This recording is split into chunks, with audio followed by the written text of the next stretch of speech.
বন্ধ বুলি এইকেইদিন সকলোৰে ফুৰাই হৈ আছে চাগে। আমিও আজি তিনিজনী মাহঁতৰ ঘৰলৈ গ'লোঁ। বেলকনা চকৰ পূজাথলীৰ পৰা ভাইটি ল'ৰাটোলৈ খেলনা মিঠাই লৈ ঘৰ পালোঁ। ইফালে মা, নানী আৰু পেহীয়ে পূৰা ভাতৰ যোগাৰত লাগি আছে।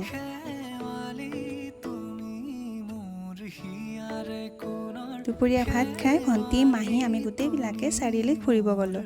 আজি ভণ্টি আৰু মোৰ কাপোৰো একে হৈছে দেই। ইফালে পূজাত যথেষ্ট ভিৰ ফালি মাইনাহঁতৰ কাৰণে কাপোৰ, চেণ্ডেল কিনিব গ'লোঁ।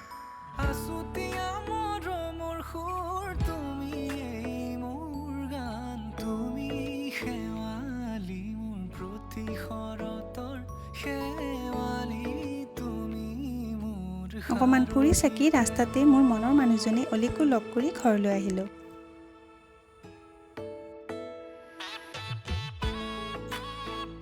ঘৰ পায়ে আকৌ খুৰীহঁতৰ ঘৰত বিয়াৰ খবৰ ল'ব গ'লোঁ। কাৰ বিয়া আগৰ ভিডিঅ'সমূহত গম পাব বাৰু।